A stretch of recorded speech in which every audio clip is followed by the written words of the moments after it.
أعوذ بالله من الشيطان الرجيم. لا يستوي أصحاب النار وأصحاب الجنة أصحاب الجنة هم الفائزون. لو أنزلنا هذا القرآن على جبل لرأيته خاشعا متصدعا من خشية الله. وتلك الأمثال نضربها للناس لعلهم يتفكرون. الحمد لله رب العالمين، والصلاة والسلام على أشرف الأنبياء والمرسلين نبينا محمد وعلى آله وصحبه أجمعين. أما بعد. அன்புக்குரிய இஸ்லாமிய சகோதர சகோதரிகளே, நாம் எங்களுடைய தலைப்புக்குள் நுழைவதற்கு முன்னால் ஒரு கேள்வி உண்டு. அந்த கேள்வி ஆண்கள் தரப்புக்கு ஆரம்ப கேள்வி, பெண்கள் தரப்பினருக்கு இறுதி கேள்வி ஒன்று இருக்கிறது. வழமையாக கேட்கக்கூடிய கேள்வி அது கேட்பார்கள். அது அல்லாமல் இப்பொழுது உங்களுக்கு ஆரம்பத்தில் சொல்லப்பட்டது, ஹதீஸ் கலையில் 6 கிரந்தங்கள் என்று சொல்லப்படுவது எது? ஹதீஸ் கலையில், இது ஆண்களுக்கான கேள்வி, ஹதீஸ் கலையில் 6 கிரந்தங்கள் என்று சொல்லப்படுவது எது என்பது ஆண்களுக்கான கேள்வி. பெண்களுக்கு இந்த நிகழ்ச்சி முடிவில், இந்த நிகழ்ச்சியிலிருந்தே ஒரு முக்கியமான கேள்வி ஒன்றிக்கு, அதற்கு சரியான பதிலளிக்கும் சகோதரிகளுக்கும் பரிசில்கள் வழங்கப்படும், விசேஷமான பரிசு. அதே போன்று இப்பொழுது ஹதீஸ் கலையில் ஆண்களுக்கு கேள்வி, 6 கிரந்தங்கள் என்று சொல்லப்படக்கூடிய கிரந்தங்கள் எதுவென்பதே உங்களுக்கான கேள்வி. தெரிந்தவர்கள் கையெழுத்து.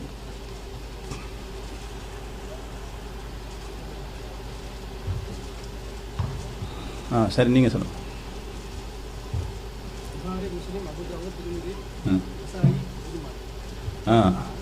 சொல்லுங்க. என்ன இருக்க?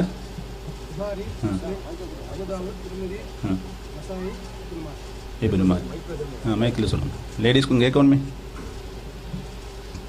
அதாவது கவனமாக கேட்கக்கூடியவர்கள் மாத்திரம்தான் இறுதியில் இந்த கேள்விக்கு பதில் சொல்லுவாங்க. இன்னொரு கேள்வி இருக்கு, அதனால தான் அந்த கேள்வியை கொண்டு வந்திருக்கேன். ரைட். ஆம், சரியான பதிலை அளித்த எமது சகோதரருக்கு இன்ஷா அல்லாஹ் எங்களுடைய நிகழ்ச்சி முடிவில் ஒரு பரிசை நாம் வழங்குவோம் என்பதை உங்களுக்கு அறிய தருவதுடன் இப்பொழுது நிகழ்ச்சிக்கு வருவோம். இந்த 6 கிரந்தங்களுக்குரிய, இதுக்கு அஸ்ஸிஹாஹு சித்தா, சஹீஹான 6 கிரந்தங்கள் என்று சொல்லப்படும். அந்த பெயர் என்ன? சரியான பெயர் அல்ல. சும்ம சிஹாஹு சித்தா இல்லாமல் 6 கிரந்தங்கள் என்று தான் சொல்லப்படும். சஹீஹான 6 கிரந்தங்கள் என்று சொல்வது பிழை. ஹதீஸ் கலையில் 6 கிரந்தங்கள் என்றால் என்ன என்பதுதான் என்ன சரியான பதில்.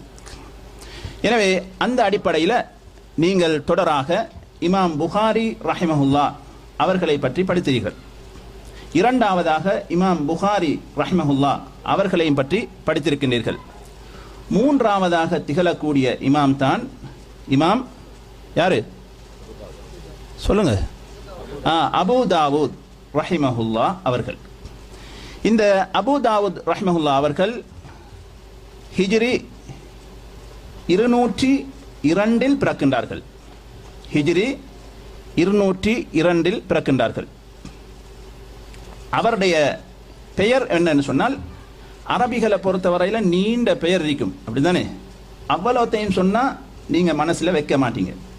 அதனால 3 சொல்லுவோம். அவருடைய பெயர், அவருடைய வாப்பாவின் பெயர், அவருடைய பாட்டனின் பெயர். அவருடைய பெயர் சுலைமான். அபூ தாவூதுடைய பெயர் சுலைமான்.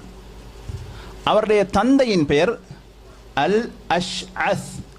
அல் அஷ்அஸ். அவருடைய தந்தையின் பெயர், பாட்டனின் பெயர் இஸ்ஹாக். எனவே அபூ தாவூதுடைய பெயர் என்ன? சுலைமான். தந்தையின் பெயர் அல் அஷ்அஸ். அவருடைய தந்தையின் பெயர் இஸ்ஹாக். அவருடைய பேர் என்ன? இஸ்ஹாக். இந்த 3 பேர் சொன்னதுனால இப்போ உங்களோட மனசில் அதை என்ன செய்யும்? நிற்கும். நிறைய இருக்கு, நாம் அதை விட்டுட்டோம். இவ்வளவும் போதும். ஏன்னா உங்களுக்கு ஃபார்ம் நிரப்பும் பொழுது 3 பேர் வரணும் என்று சொல்லுவாங்க, அதனால போதும். ரைட். எனவே இப்பொழுது அவருடைய அந்த கோத்திரத்தை நாம பார்ப்போம். சுலைமான் இப்ன் அல் அஷ்அஸ் இப்ன் இஸ்ஹாக் அல் அஸ்தி. இப்ப இங்க சவுதியில வந்து கஹ்தானி, உதைபி அப்படி இருக்குதானே, அதே போன்று அல் அஸ்தி என்ற கோத்திரத்தை சேர்ந்தவர்கள். இந்த அஸ்தி என்று சொல்லக்கூடிய இந்த கோத்திரம் யமன்ல வாழ்ந்து வந்தாங்க. இன்னும் பெரிய கோத்திரம் உண்டு. பிறகு அவர்கள் பிரிந்து அங்கும் இங்குமாக அவர்களுடைய பரம்பரை சென்று பல இடங்களில் வசித்தார்கள். எனவே இந்த அபூதாவுடைய கோத்திரம் என்ன? அஸ்தி கோத்திரத்தை சேர்ந்தவர்கள். அவருடைய ஊர் என்ன? யமனியா. நான் சொன்னேன் அவங்களோட பரம்பரை மிகவும் பெரியது. அவர்களுடைய பிள்ளைகள் எல்லாம் அங்கும் இங்கும் சென்று என்ன செய்தார்கள்? குடியிருந்தார்கள். அந்த அடிப்படையில் அபூதாவுத் என்று சொல்லக்கூடியவர் பிறந்தார் எங்க தெரியுமா? சிஜிஸ்தான் என்று சொல்லக்கூடிய இடம். என்னது? சிஜிஸ்தான். அந்த சிஜிஸ்தான் என்பது இப்பொழுது ஆப்கானுக்கும் ஈரானுக்கும் இடையில பிரித்து கொடுக்கப்பட்டிருக்கிறது. அந்த நாடு இரண்டாக பிரிக்கப்பட்டு ஆப்கானிஸ்தானுக்கும் ஈரானுக்கும் இடையில சண்டை வந்து அந்த நாட்டை பிடிப்பதற்கு என்ன நடந்திருக்கு? வெள்ளையர்கள் அதை இரண்டாக பிரித்து நீ கொஞ்சம் எடுத்துக்க சண்டையை நிறுத்த என்ன செஞ்சிருக்காங்க? கொடுத்திருக்காங்க. எனவே இப்ப நாம வந்து எங்களுக்கு சொல்லுவாங்க என்ன? இந்தியாவாக இருந்தா ஹிந்தி, ஸ்ரீலங்காவாக இருந்தா ஸ்ரீலங்கி என்பது போல அபூதாவுக்கு என்ன சொல்லலாம்? சிஜிஸ்தான்ல பிறந்தாரு, சிஜிஸ்தானி. என்னது? சிஜிஸ்தானி என்று சொல்லப்படும். ரைட். இது வந்து இப்பொழுது ஈரான்ல இருக்கிறது. இந்த அபூதாவுதுக்கு நாம அபூதாவுத் என்று சொல்றோம், அப்படித்தானே? எப்படி என்று சொன்னா, பிள்ளையுடைய பெயரை வைத்து சூட்டப்படும் அந்த பெயருக்கு துணை பெயர் என்று நாம சொல்லுவோம். உம்மு அபு என்று சொல்லுவோம் அல்லவா? உம்மு அப்துல்லா உதாரணத்துக்கு, உம்மு ஹுதைஃபா. அதே போல அபு அப்துல்லா, அபு ஹுதைஃபா என்றெல்லாம் நாம சொல்லுவோம் அல்லவா? அப்ப பிள்ளையுடைய பெயரை வச்சு தான் அப்படி என்ன சொல்லப்படுகிறது. அதுல இருந்து நாம அபூதாவுதுன்னு சொன்னா என்ன விளங்குறோம்? தாவூதுடைய வாப்பா. அப்ப சுலைமானுக்கு அபூதாவுதுக்கு ஒரு மகன் இருந்தாரா? அபு தாவூத் என்று இருந்தாரா? இருந்தாரா? இல்ல, இருக்கல்ல. என்ன செய்யல? இருக்கல்ல. அப்படி இல்லாம பேர் சூட்டலாமா? துணை பெயர் சூட்டலாமா என்று கேட்டால் சூட்டலாம், இல்லாமலும் சூட்டலாம். சின்ன பிள்ளைகளுக்கும் நாம் என்ன செய்யலாம்? துணை பெயர் சூட்டலாம். நபி ஸல்லல்லாஹு அலைஹி வஸல்லம் அவர்கள் அனஸ் ரலியல்லாஹு அவர்களுடைய சகோதரர் ஒருவர் இருந்தார். அவருடைய பெயர் அபு உமைர். என்ன? அபு உமைர். அவர் ஒரு குருவி குஞ்சை வச்சு விளையாடி கொண்டிருப்பார். ஒரு நாள் அந்த குருவி குஞ்சு செத்து விட்டது. நபி ஸல்லல்லாஹு அலைஹி வஸல்லம் அவர்கள் அங்கு வந்த பொழுது இவர் மிகவும் கவலையுடன் இருந்தார், இந்த சிறுவர். அப்பொழுது நபி அவர்கள் அந்த சிறு சஹாபியை பார்த்து சொன்னார்கள், யா அபா உமைர், மா ஃபஅலன் நுகைர், உங்களோட குருவி குஞ்சிக்கு என்ன நடந்துச்சு என்று கேட்டாங்க. நபி ஸல்லல்லாஹு அலைஹி வஸல்லம் அவர்கள் அந்த சஹாபியிடம் கேட்டாங்க. அந்த சஹாபி அனஸ் ரலியல்லாஹு தஆலா அவர்களுடைய சிறிய சஹாபி, சின்ன பையன். அவருக்கு புள்ள குட்டியானும் கிடையாது. எப்படி பெயர் சூட்டப்பட்டிருக்கிறது? அபு உமைர். உமைர் என்ற ஒரு புள்ள இருந்துச்சா? இல்ல.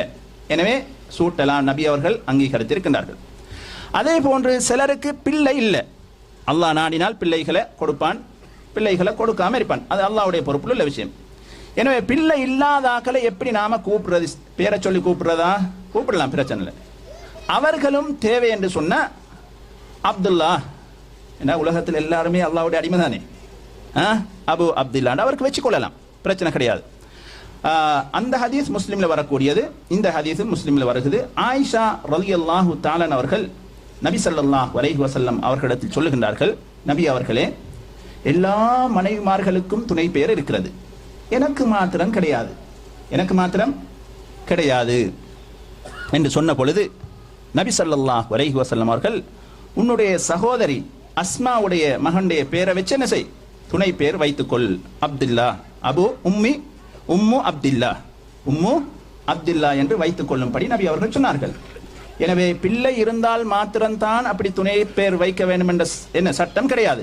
இல்லாட்டிலும் என்ன செய்யலாம்? வைத்துக் கொள்ளலாம். ஒன்று. இரண்டாவது, சிறு பிள்ளைகளாக இருந்தாலும் அவர்களுக்கும் துணை பெயரை கொண்டு என்ன செய்யலாம், அழைக்கலாம்.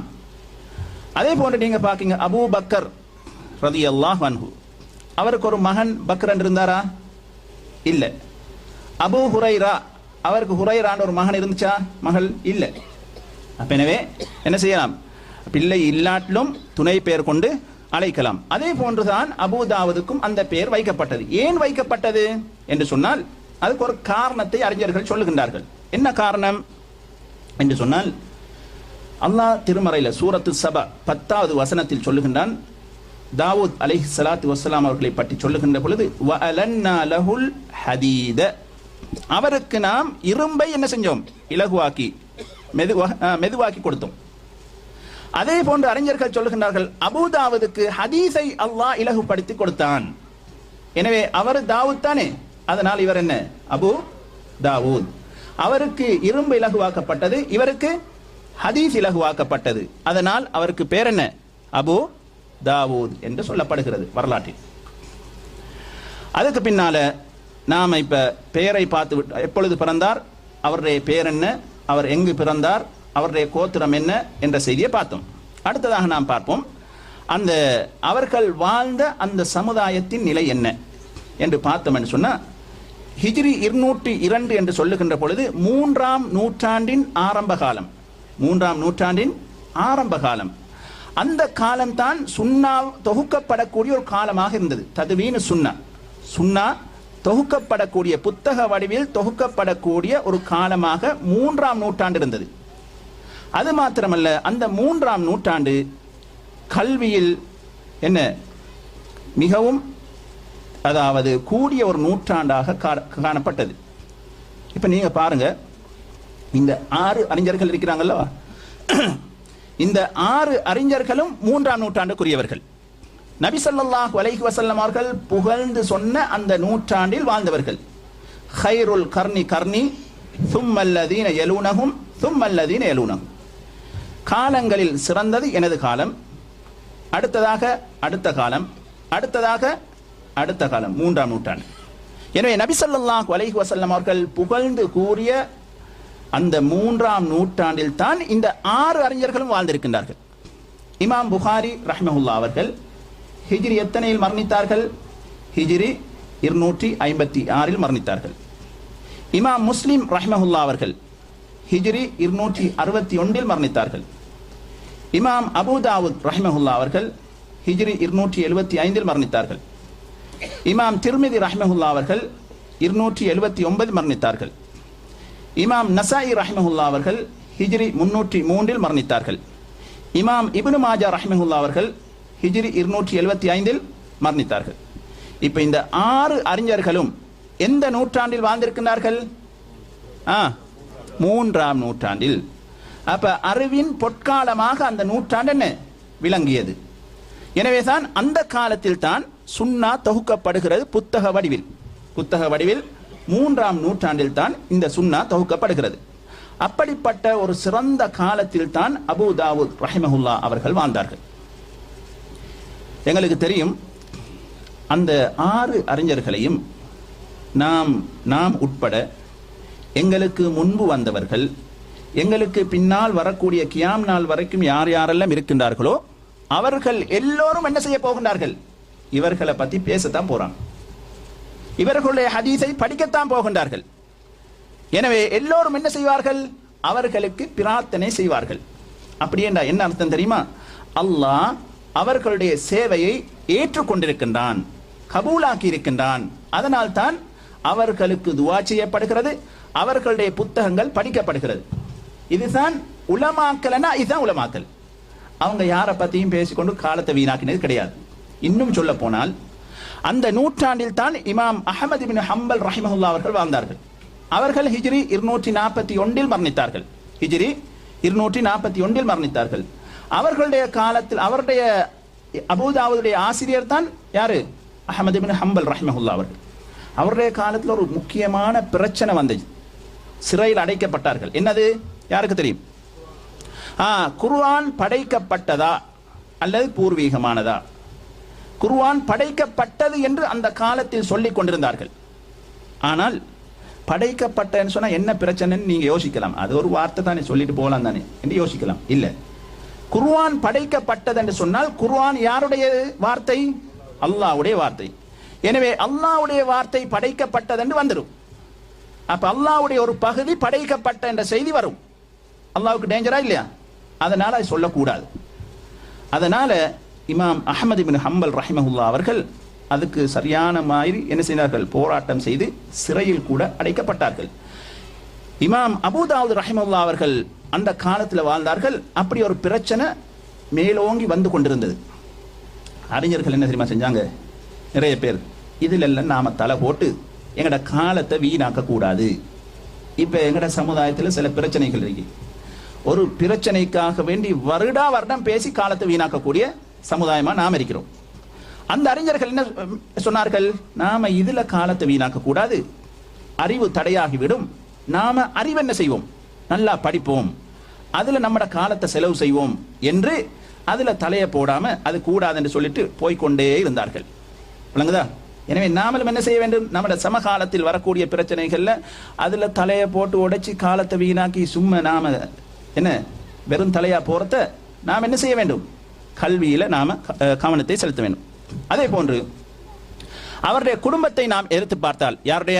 அபூ தாவூத் ரஹிமஹுல்லாஹ் அவருடைய குடும்பத்தை எடுத்து பார்த்தால் அவர்கள் அனைவரும் ஹதீஸ் கலையில் மேதைகளாக இருந்திருக்கின்றார்கள். அவருடைய தந்தை இஸ்ஹாக் என்பவர் ஒரு ஹதீஸ் கலை அறிஞர். இஸ்ஹாக் ஒரு ஹதீஸ் கலை அறிஞர். அவருடைய சகோதரன் முஹம்மத் என்று சொல்லக்கூடியவர், அவரும் ஹதீஸ் கலை அறிஞர். அவருடைய மகன் அப்துல்லா என்று சொல்லக்கூடியவர், அவரும் ஹதீஸ் கலை அறிஞர். எந்த அளவுக்கு என்று சொன்னா, அந்த நாட்டு அரசன் அபூ தாவூதுடைய மகன் அப்துல்லாவுக்கு ஒரு மேடையை போட்டு கொடுத்தாரு. இந்த மேடையிலிருந்து நீங்க ஹதீஸை சொல்லுங்க, இந்த இடத்துல உட்கார்ந்துக்கங்க. உங்களை தேடி உலகத்தில் நாலா பக்கங்கள் இருந்தும் என்ன செய்ய வேண்டும்? மாணவர்கள் வர வேண்டும் என்று சொல்லி ஒரு மேடையே போட்டு கொடுத்தார். எனவே அந்த குடும்பத்தை நாம பார்க்கும் பொழுது எப்படிப்பட்ட குடும்பமாக இருக்கிறது? அறிவு சார்ந்த குடும்பமாக இருக்கிறது. இப்படித்தானே? எனவே நல்ல குடும்பம். இப்படித்தான் குடும்பத்தை முடிவு செய்யறது. ரைட். இப்னு அபூ தாவூத் ரஹிமஹுல்லாஹ் அவர்கள் எத்தனையாவது வயதில் கல்வியை ஆரம்பித்தார்கள்? நீங்க ஏனைய அறிஞர்களை பற்றி பார்க்கின்ற பொழுது சிறிய வயதில் கல்வியை படித்தார்கள் என்ற செய்தியை பார்த்திருப்பீர்கள். ஆனால் அபூ தாவூத் ரஹிமஹுல்லாஹ் அவர்கள் 20 வயதில் தான் கல்வியை ஆரம்பித்தார்கள். அப்ப எத்தனை ஹதீஸ் பாடமாக்கினார்கள் என்றதை பின்னால சொல்றேன். விளங்க, எத்தனை வயதுல? 20 வயதுல தான் கல்வியை படிக்க ஆரம்பித்தார்கள். சுமார் 10க்கும் மேற்பட்ட நாடுகளுக்கு பயணம் சென்று அந்த கல்வியை கற்றிருக்கின்றார்கள். ஒரு நாடல்ல, 2 நாடல்ல, 10க்கும் மேற்பட்ட நாடுகளுக்கு சென்று தான் அந்த கல்வியை படித்திருக்கின்றார்கள். அதே போன்று கல்வியை படித்தது மாத்திரம் அல்லாமல் அவர்கள் பல புத்தகங்களை எழுதியிருக்கின்றார்கள். அது சுமார் 20க்கும் மேற்பட்ட புத்தகங்கள். அதுல சிலதை தகவலுக்காக வேண்டி நாம் சொல்லுகின்றோம். அதுல ஒன்று நாம் இப்பொழுது பேசவிருக்கின்ற சுனன் அபீ தாவூத், அஸ்-சுனன் என்று சொல்லக்கூடிய புத்தகம். சுனன் அபூ தாவூதுடைய இந்த ஹதீஸ் புத்தகம். அடுத்தது கிதாப் அத்-துஆ என்று துஆ என்ற ஒரு புத்தகம். ஜுஹுத் என்ற ஒரு புத்தகம். அர்-ரத்து அலா அஹ்லில் கத்ர் என்று சொல்லி, அஹ்லுல் கதர் என்று சொல்லி ஒரு புத்தகம். இப்படி நிறைய புத்தகங்கள் என்ன தகவலுக்காக 3 புத்தகம் சொல்லி இருக்கின்றோம். அதே போன்று அந்த புத்தகத்துக்கு, அவருடைய அந்த ஹதீஸ் கலை புத்தகம் சுனன் என்று சொல்லக்கூடிய அந்த புத்தகத்துக்கு நிறைய விரிவுரைகள் வந்திருக்கிறது. 8க்கும் மேற்பட்ட விரிவுரைகள் இருக்கின்றன. அதில் ஒன்றுதான் அவுனுல் மஅபூத் என்று சொல்லக்கூடிய விரிவுரை. நிறைய விரிவுரைகள் இருக்கின்றன. அந்த காலத்தில் வாழ்ந்த உலமாக்கள் இவரை பற்றி என்ன சொல்லி இருக்கின்றார்கள், அதுதான் எங்களுக்கு என்ன தேவை. அப்பதான் அவருடைய செய்தியை நாம சரியா கண்டு கொள்ளலாம்.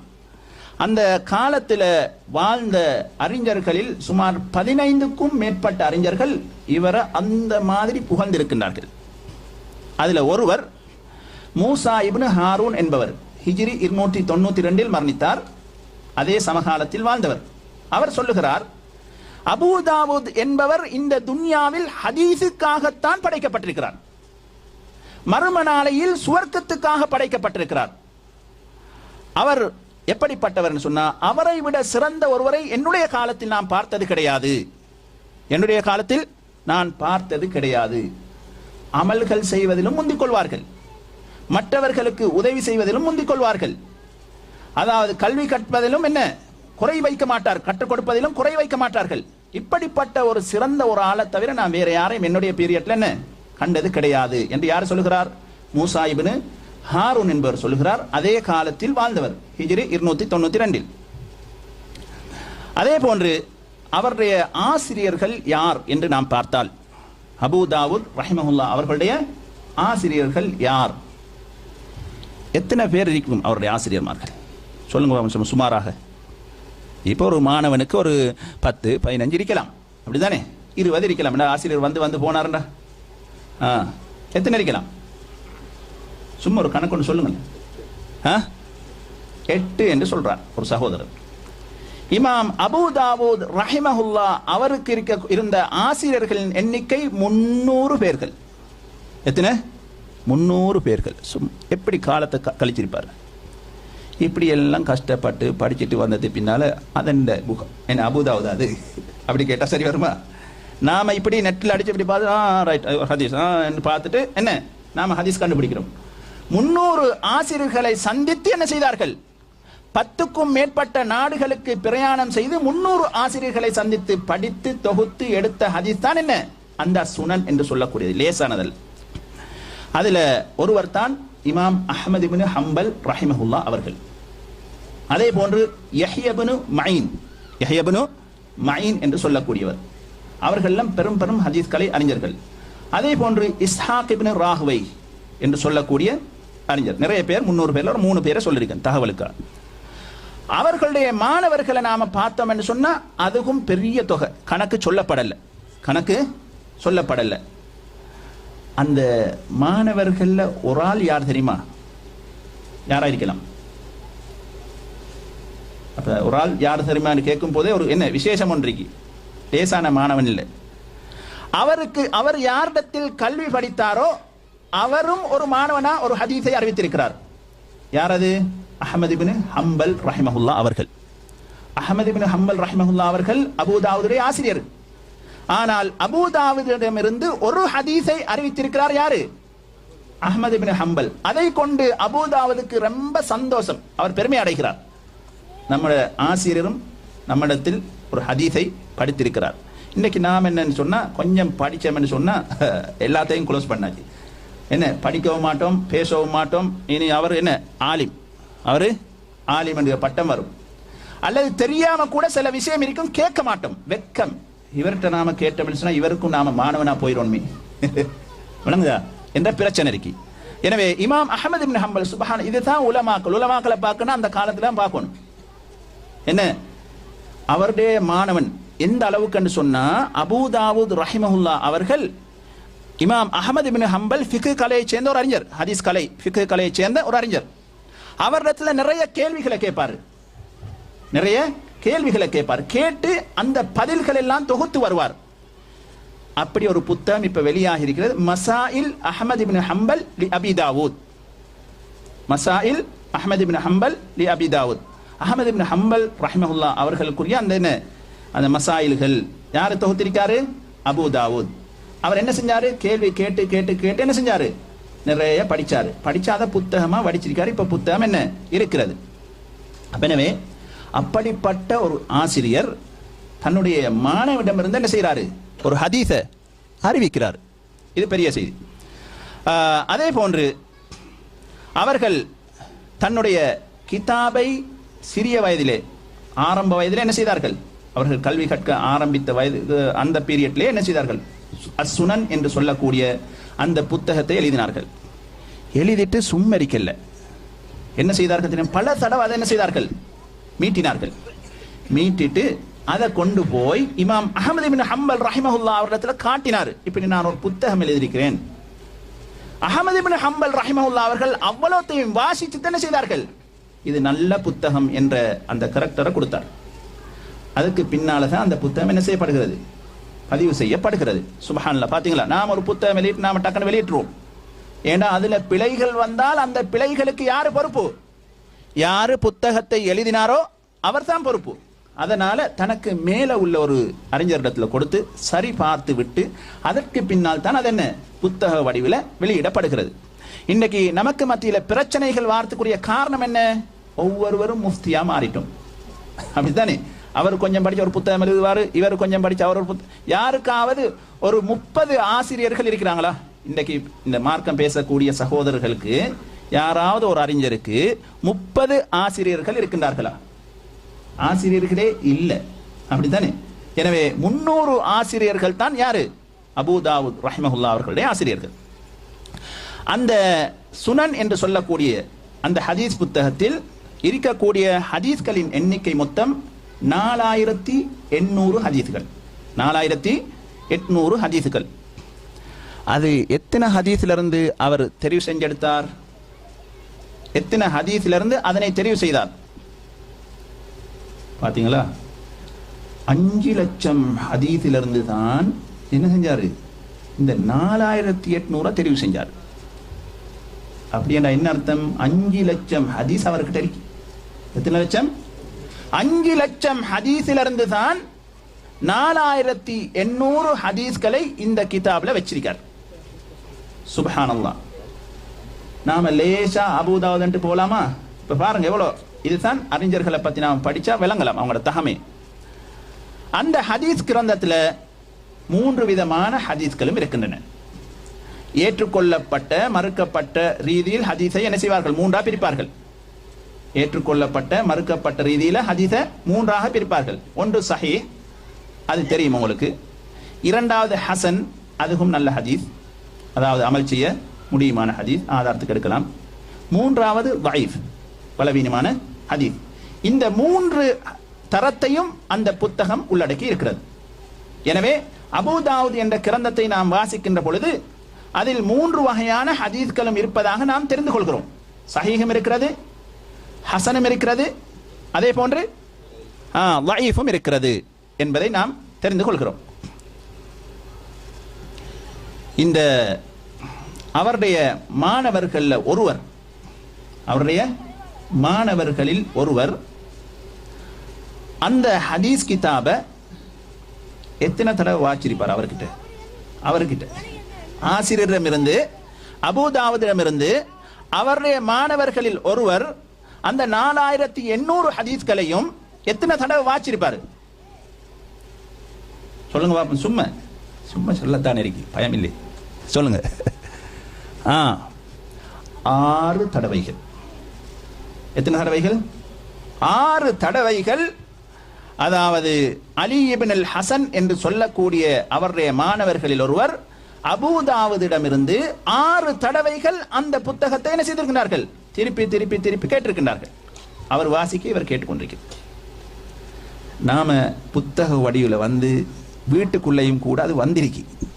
அப்படித்தானே? அந்த 4800 ஹதீஸை ஒருக்க வாச்சமா? இல்லவே இல்லை. சரி, அதில் ஒரு 10 ஹதீஸை வாச்சமா? அதுவும் இல்லை. அப்படி ஒன்று இருக்கா? அதுவும் சந்தேகம்தான். எனவே சகோதரர்களே பாருங்க, அந்த மாணவர் என்ன செஞ்சிருக்காரு? 6 தடவை 4800 ஹதீஸ் அவரிடம் என்ன செஞ்சிருக்காரு? பல தடவை கேட்டிருக்கிறார். இமாம் அபூ தாவூத் ரஹிமஹுல்லாஹ் அவர்கள் இந்த ஹதீஸ் கலையில் தன்னுடைய ஹதீஸ் கலை மக்களுக்கு எத்தனை ஆண்டு சேவை செய்தார்கள்? எத்தனை வருடங்கள் செய்திருப்பார்கள்? லேசாக இல்லை. எத்தனை வருடம் தெரியுமா? அவருடைய வாழ்க்கையே இதுதான். 40 வருடங்கள். எத்தனை வருடங்கள்? 40 வருடங்கள் இந்த ஹதீஸ் கலையில் என்ன மக்களுக்கு சேவை செய்திருக்கின்றார்கள். அவருடைய பொருளாதார விஷயம் எல்லாம் சொல்லப்படுகிறது. இருந்தாலும் 40 வருடங்கள் என்ன ஹதீஸ் கலையில மக்களுக்காக வேண்டி இதுதான். இப்படித்தான் கிளாஸ் தான் நடக்கும். என்ன, மாணவர்கள் போய் படிப்பார்கள், அவருக்கு வேலை படிச்சு கொடுப்பதுதான். சுப்ஹானல்லாஹ், எவ்வளோ தியாகம் செஞ்சிருக்காங்க. அல்லாஹ் என்ன செஞ்சிருக்கான்? அவர்களை கபூல் செய்திருக்கின்றான், ஏற்றுக்கொண்டான். அதனால தான் உலகத்தில் நீங்க எந்த, அதாவது ஷியாக்கள் இருக்கிய நாட்டுக்கு போனாலும் கூட அங்கேயும் இந்த அபூ தாவூத் இருக்கான். இந்த 6 கிரந்தங்கள் உலகத்தில் எல்லா இடங்களிலும் இருக்கு. அப்படி என்ன அர்த்தம்? அல்லாஹ் ஏற்றுக்கொண்டான்.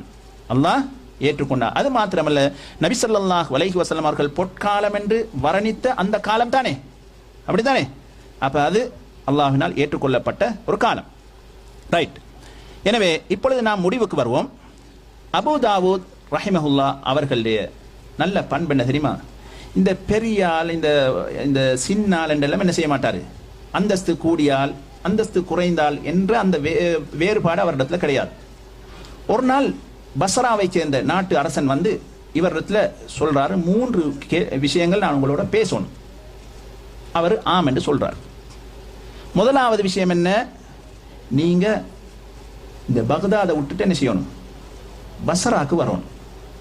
அங்க உங்களுக்கு நான் ஏற்பாடெல்லாம் செய்து தருவேன். அங்கிருந்து நீங்க ஹதீஸ்களை சொல்ல வேண்டும். காரணம், என்னுடைய ஊர் கல்வியின் ஊராக மாற வேண்டும்.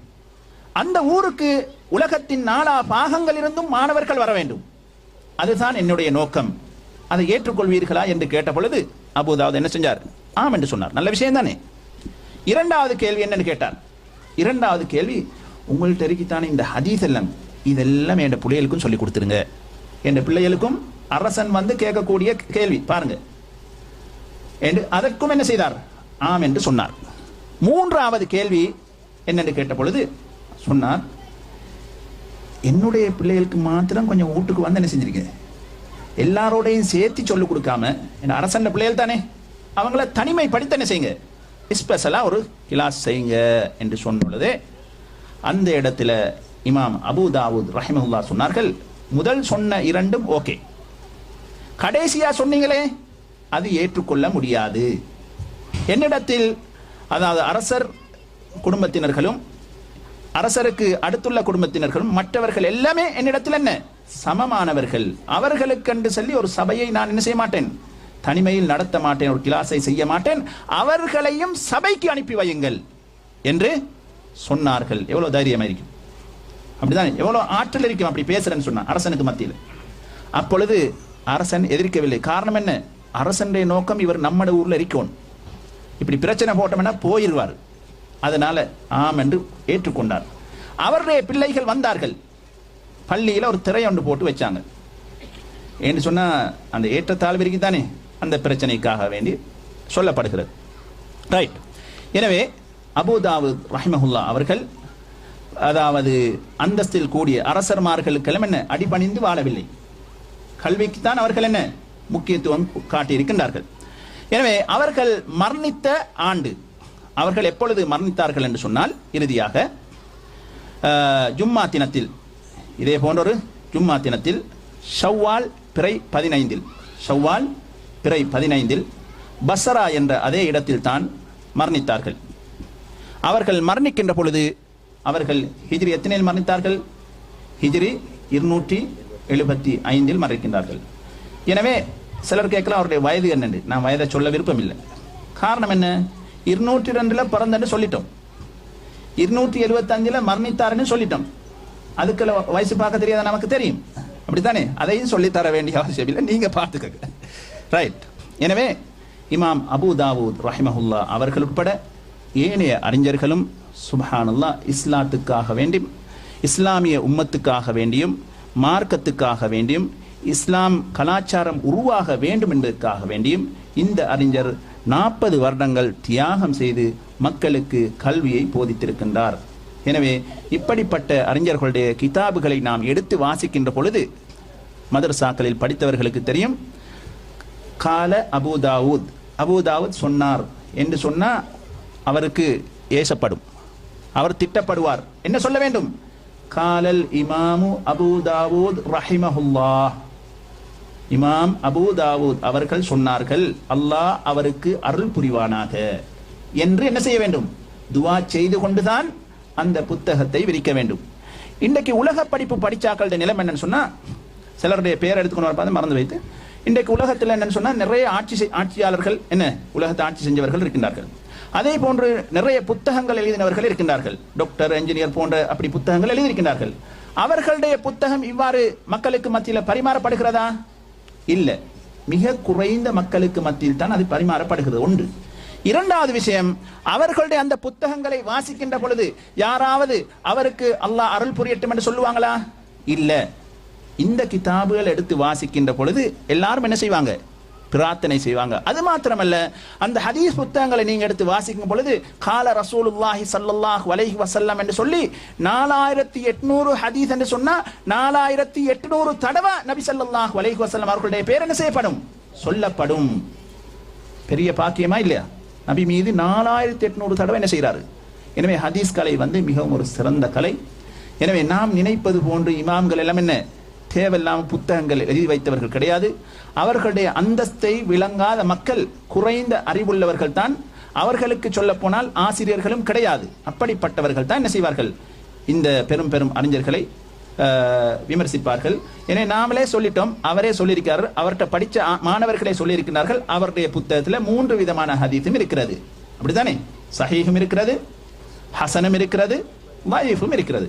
அவங்களே சொல்லிட்டாங்க. அதுக்கப்புறம் நாம் என்ன செய்ய வேண்டிய, ஏச வேண்டிய அவசியம் கிடையாது.